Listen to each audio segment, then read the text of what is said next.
Welcome to the Defence Property Podcast, the podcast where we talk about all things property investing and real estate for Australian Defence Force personnel. Whether you're looking to build and scale a property portfolio or relocating across Australia, we've got the insights and tips for less stress and more success. Let's dive in. I'm Kane Drew from Discover Buyers Agency, your host, and today in the studio we have Terry Ryder from Hotspotting. Terry, welcome to the podcast. Hello Kane, lovely to be here talking to you. Love talking about real estate. Excellent. And I think it was about 6 months ago how time has flown since we last caught up. Yep, indeed. Time has flown and a lot has happened in real estate in that time. A lot has happened, so a lot we can sort of get into. We're actually recording on May the 6th, which is the day after the Reserve Bank increased interest rates to 4.35 by another quarter, so we can touch on that later in the episode. But Terry, I guess we'll start off with give us your thoughts on, there's a lot going on the global sort of environment that's impacting the Australian economy, which inherently I guess will have its flow-on effect to real estate and inflation in Australia. But give us your thoughts on, I guess, the war in Iran and the oil sort of supply issues that's impacting, I guess, inflation. I tend to think that those big global events and the impact on Australian real estate tend to be overrated. Media do like talking points, and I remember when the war in Ukraine started, there were some economists predicting that Australian property prices were going to crash because of the war in Ukraine. I couldn't see any connection between the two events, and of course nothing like that happened. The potential impacts on Australian real estate from what's happening over in the Middle East relates to petrol prices and therefore inflation, therefore rising interest rates. So that can indirectly have an impact. Although once again, I do think that media and economists do tend to overrate the impact of interest rate rises on real estate markets. If you examine history, there's really not a great connection supporting the theory that some economists have that if interest rates rise, then property prices will fall. We haven't seen that happen to date, and I don't expect it to. Probably the biggest impact from that situation, the war with Iran, relates to the cost of construction of new dwellings. We already have a problem, of course, with a shortage of new dwellings. We're not building enough.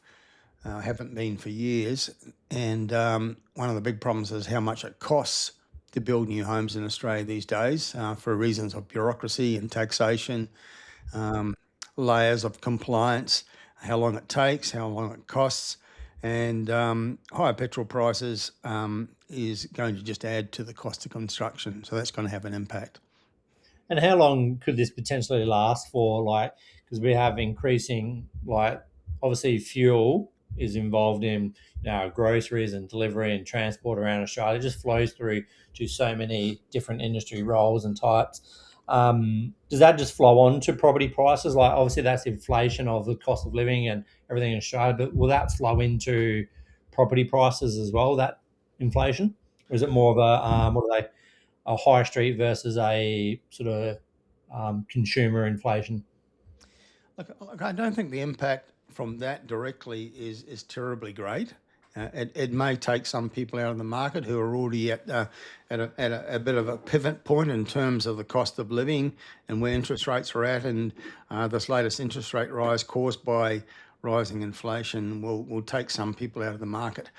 Well, there's still a high level of demand for real estate and a shortage of supply. I mean, what we've so often seen recently, any half decent property in a market with growth credentials anywhere in Australia really has been attracting multiple offers. Now, typically we're seeing 10, 15, 20 or more offers on a single property. Some people drop out because interest rates have risen again and the cost of living is high. We're still going to have a high number of people competing for property. I think that's the reality.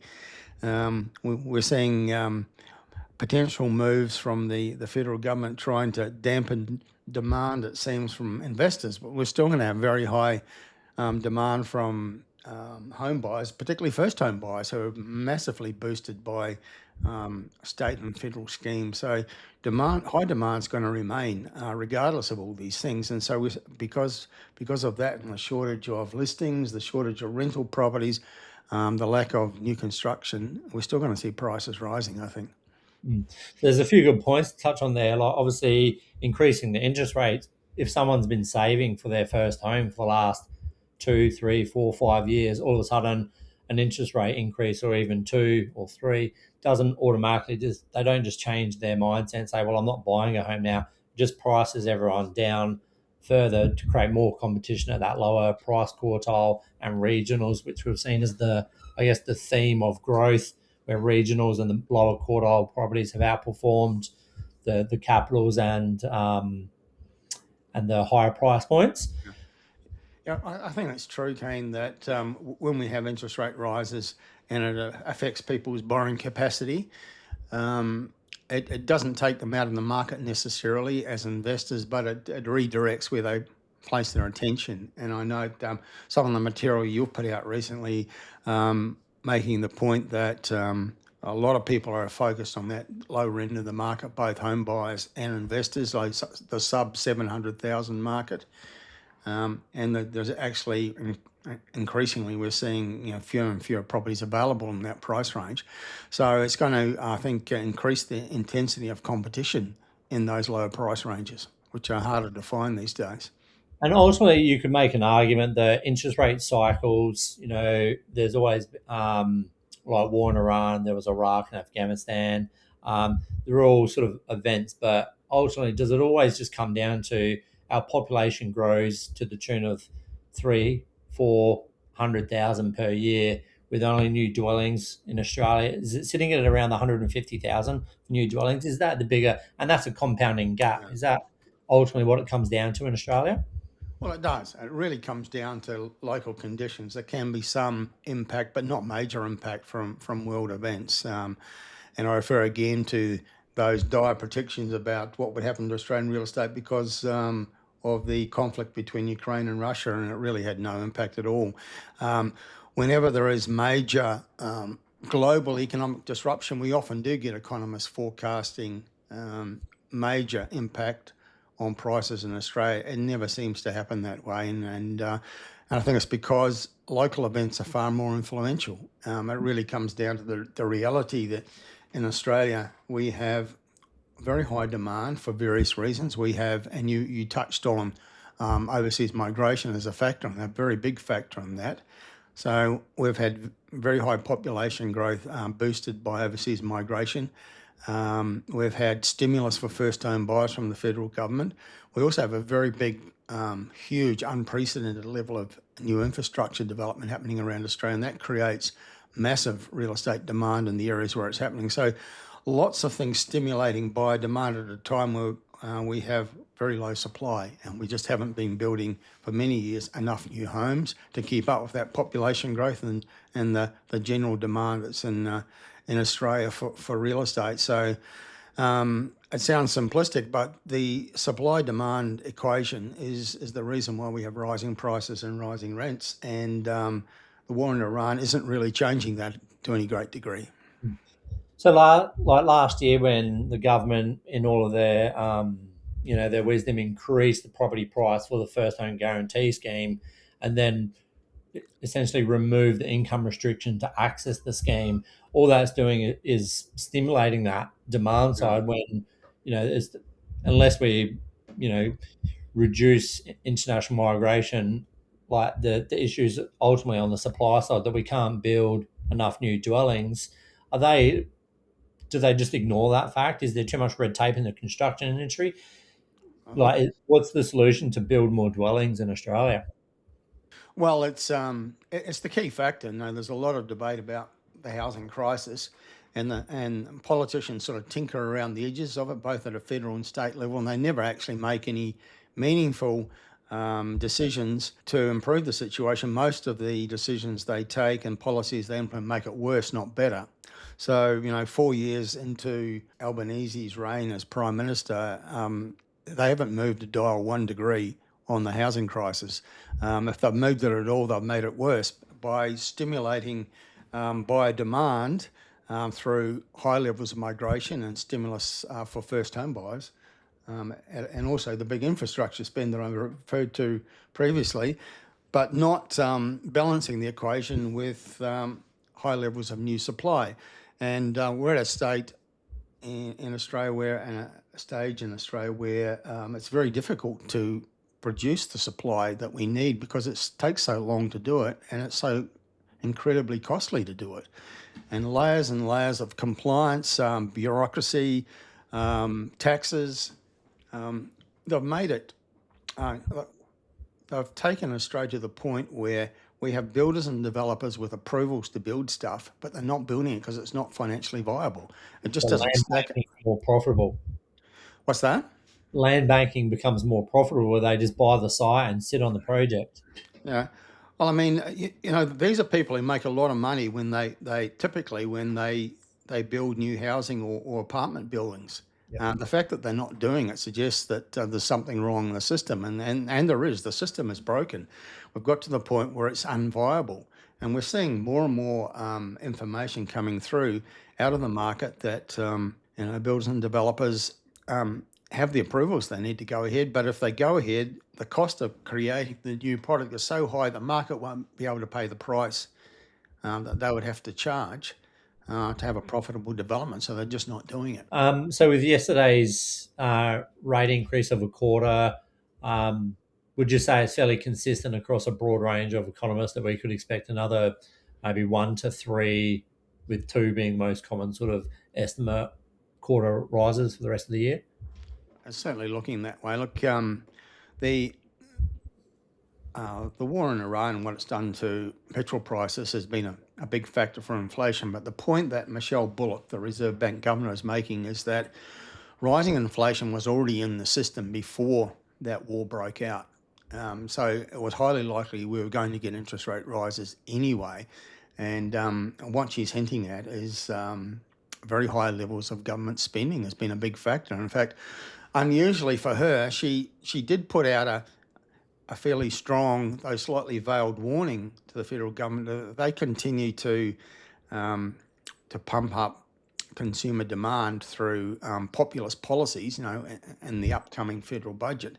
That's just going to make the situation worse. It's going to feed into inflation and make it more likely we're going to have more interest rate rises. So I think even though Jim Chalmers, the federal treasurer, is trying to deny that they've had any impact on inflation and therefore rising interest rates, I think he knows that that's not true. I certainly don't think it's true. I think they have spent a lot. They've spent too much. They've pumped up buy demand in real estate in a number of ways, including the stimulus for first home buyers, and they bear a large part of the responsibility for the interest rate rises that we are currently getting. And what Michelle Bullock said yesterday with her interest rate decision announcement was that if the federal government responds by having cash handouts to people in the community, to voters, to compensate for higher interest rates, it's just going to make it even more certain that we'll have more interest rate rises. So it's going to be self-defeating. Is it the case where the current serving government, whoever that is always going to be wanting to spend and give out to the voters to be voted back in, where the true effects of that spending is generally felt years later when they're potentially not in government anymore and they're not going to be the leader when, by the inflation we're feeling, could be from a few years back. So they're not in leadership when the inflation occurs from their spending? Well, I don't know so much. Right now, the government in power has been the one who's made the big spending decisions that have fed into higher inflation in Australia.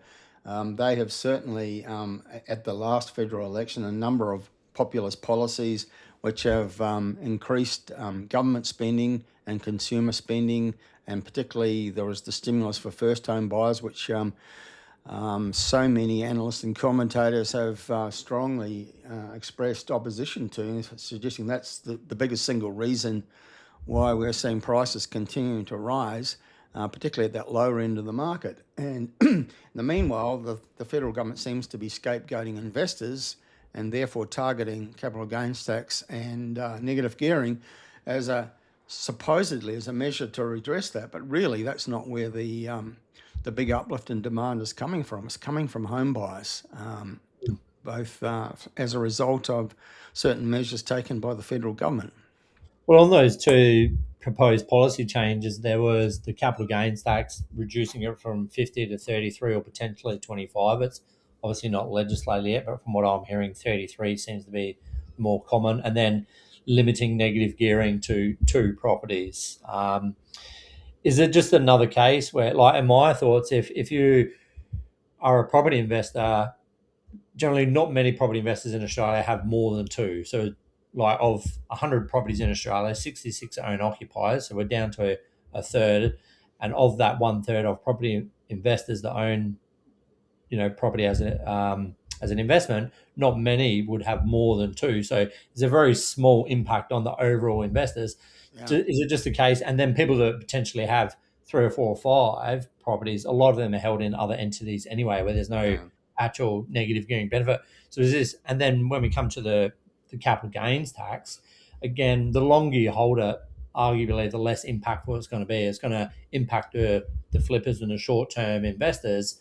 So does it encourage people to hold property longer, where it pulls out supply and the average hold period of a investor increases, and there's less existing supply available, and it has another stimulus effect on prices, if anything?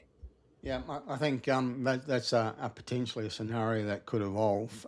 What you say is true that about 90% of people who own investment properties only have one or two. So most people aren't going to be that affected by the negative gearing if they indeed bring in a provision that you get limited to two. And then, as you point out, there's ways around that through having different entities buying real estate. So I don't think they've really thought this through at all. I don't think it's going to have any kind of impact along the lines that they hope it will or say it will. They're trying to dress it up as addressing what they're calling intergenerational inequity. And others are trying to say that we've got all these supposedly wealthy baby boomers like me, and lots of disadvantaged younger people. And they're trying to redress that. But if they bring in changes to capital gains tax and negative gearing that do have an impact, it's largely those younger generations that will be impacted, because most of the people out there trying to buy investment properties aren't baby boomers, they're millennials and younger, the people in their 20s, 30s and 40s. That's overwhelmingly what we find at Hotspotting. We're not receiving calls or doing strategy sessions or selling reports to baby boomers. They're pretty much done. They're in retirement. So the people most affected by these changes, if there is a major negative impact, will be the people that the federal government say they're trying to help. And that includes people who rent, because if they do have a negative impact on property investment, that's going to make the rental shortage worse and rents will continue to rise. So I don't think they have a clue what they're doing. It's simply a cash grab, and they're trying to dress it up as something noble. They're breaking an election promise in the process, and they're trying to rewrite logic by saying that they're trying to make a virtue of breaking an election promise on this, to say it's a good thing to do and that people will trust them because they're doing the right thing. But I don't think they have the faintest idea what they're doing, really. Yeah, yep. And so as we progress into, I guess, some Australian capitals and regionals, take us for a trip around the country on what you're seeing. Like, I believe probably investor activities definitely picked up in the Victorian markets. Perth and Brisbane were the leading. We're still continuous double-digit growth. What else have you seen across markets in Australia? We are seeing change happening, and change, we like to say that change is the only constant in Australian real estate. So, and our business is really about what we like to call the science of monitoring and detecting change, and the secret sources being the first people to react to change that's happening in the market, because most people tend to be herd animals, and when they read about something, they want to pile in. We're trying to get ahead of that. So amongst the changes we're seeing evidence that some of the markets that have been hot are starting to wane, certainly in terms of buyer demand and buyer numbers, like Perth. Some of the markets in regional Queensland that have been incredibly hot and competitive, we're starting to see evidence that they've passed their peak for now. And we're starting to see revival in markets that haven't been strong recently, and that includes Melbourne and regional Victoria, and includes Hobart and regional Tasmania, also Canberra. And we never seem to talk about Canberra. I've never actually had an investor come to me and say, I want to invest in Canberra, tell me all about it. But nevertheless, the Canberra market is certainly in a recovery mode. So what we would expect to be a consequence of that, all other things being equal, is that we should start to see some revival in prices in some of those places.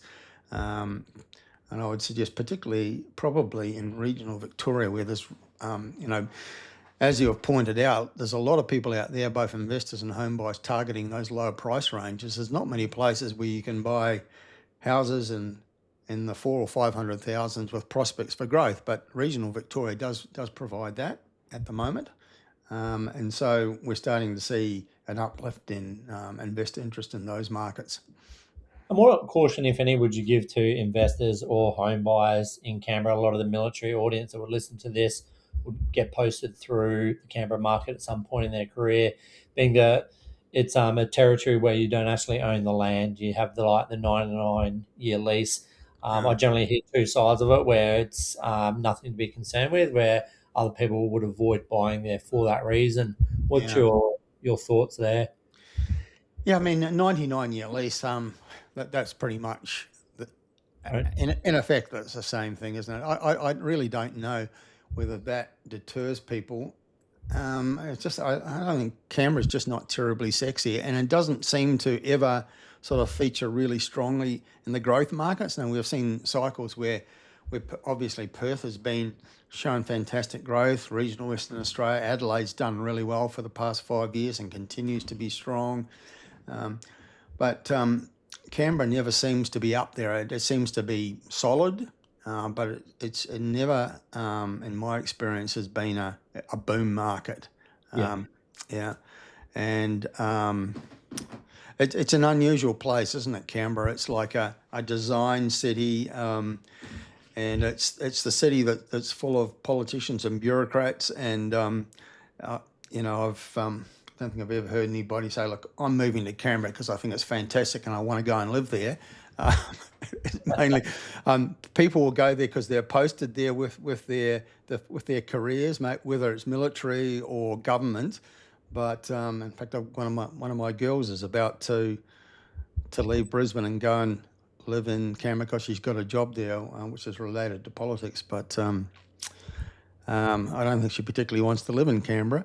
Yeah. So it's just not a market that in any way excites people. So it's, as I said, I've never had anybody come to me and say, "Look, I really want to invest in Canberra.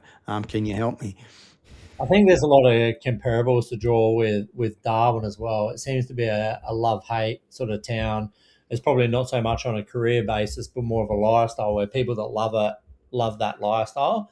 And then anyone that doesn't love that lifestyle spends a lot of their career or life avoiding going there. But as I say this, I don't sit here and deny the fact that Darwin's probably positioned well for a lot of growth, and I believe its 12-month growth has been quite strong. But that's potentially driven, like I was looking just yesterday, there's Darwin market is 51% investment properties versus 49% own occupiers, and Australia wide that should holistically set 66 own occupiers and a third investors. Is a lot of Darwin's activity predominantly driven by specifically investor groups creating artificial demand in that market? Yeah, I think that's a fair observation, Kane. We've been a little bit concerned about it. I mean, obviously, we've noted a big pickup in buyer activity, and consequently, that's flowed through to prices. But we've never felt that it's underpinned by the basic things we look for. We think real estate markets are local, and it's all about the local economy, and that's where the property market arises. I think that's one of the reasons why Canberra is never a strong performer and never attracts big interest from investors, because it's seldom a leading economy in the country. We've seen Queensland, Western Australia, and South Australia be the leaders for some time. Equally, we felt that there wasn't that strong economic underpinning for the recent uplift in the Darwin market. We felt that to a certain degree it was artificially inflated by certain large buyers agencies just deciding to smash that market and buy everything in sight for whatever price, not necessarily intelligent investing on behalf of their clients. And we've noticed actually quite recently that there's been quite a marked drop-off in buyer activity, and we're seeing it reflected in the latest price data that just came out just a few days ago, where in the month of April there was virtually no change to prices in Darwin after 12 or 18 months of really big growth. So it may be a reflection of the fact that those buyers agencies that smashed that market have decided, well, we've got enough and we're going to go and buy somewhere else now. So it's one to be very cautious of, I would suggest. So you mentioned earlier that Canberra was never a boom market, and if it's not been a boom market, we could call it potentially a quieter achiever or a more consistent or stable Yeah. sort of growth over a longer period.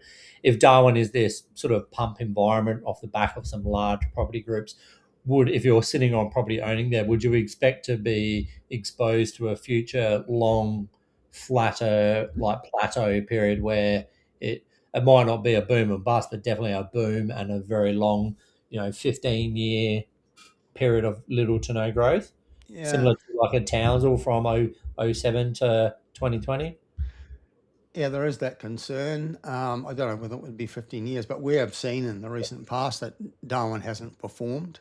It has had periods in its history when it's been had big growth, like the one we've just seen, but it hasn't been sustained, and there have been long periods of pause in between those spikes of price growth, because the economic underpinning just doesn't seem to be there. It doesn't have the population growth that other places have. It doesn't have the strong, diverse economies with jobs being created to the same degree as, say, Western Australia and Queensland have had in recent times. So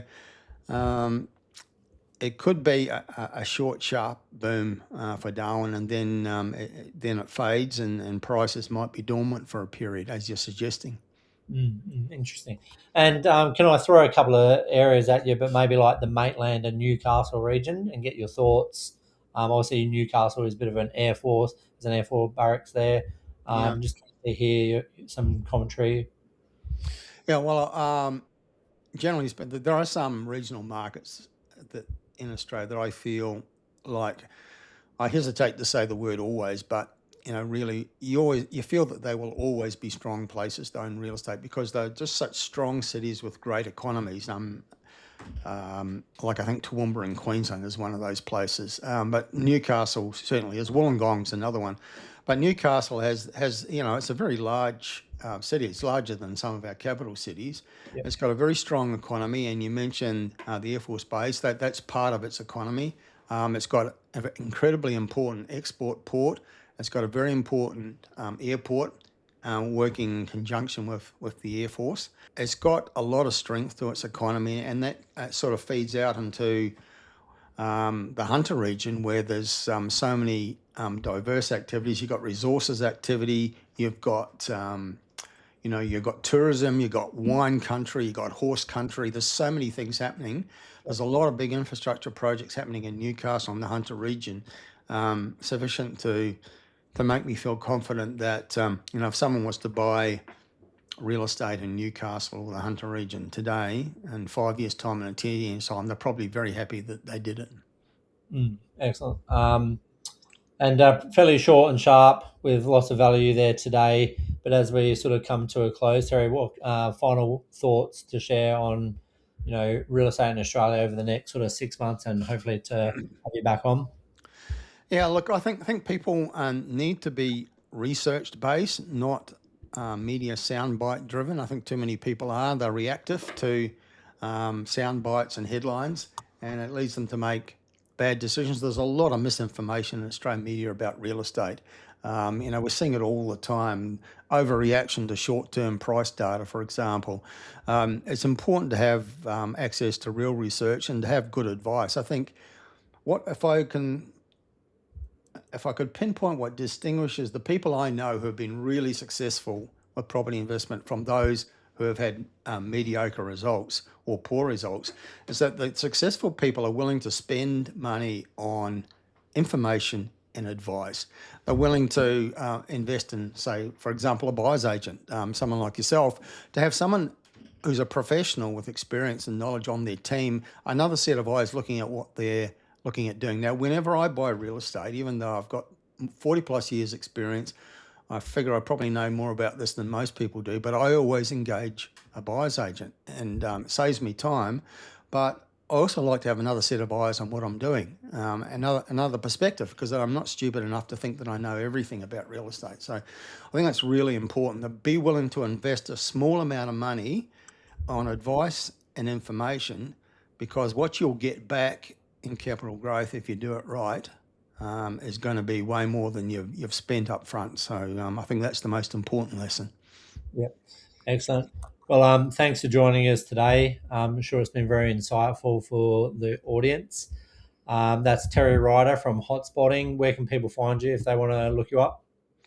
Well, I'm part of hotspotting.com.au, and if you want to contact me, Ryder at hotspotting.com.au, but certainly go to the website. A lot of great information there. That's I'm talking about research resources. I'm vain enough to think that our research resources is about as good as it gets, and we're continually innovating with our research portal, and I'm sure you're familiar with it, Kane. And it's got so many great tools that people can use to be better informed about real estate before you spend the big money. Yep. And we are Discover Buyers Agency, a platinum member of Hotspotting Research, and it's my go-to platform. So if anyone's listening wants further info, please reach out to Kane at Discover Buyers Agency. Happy to sit down and speak with anyone. But until the next episode, Terry, really appreciate you joining us, and thanks.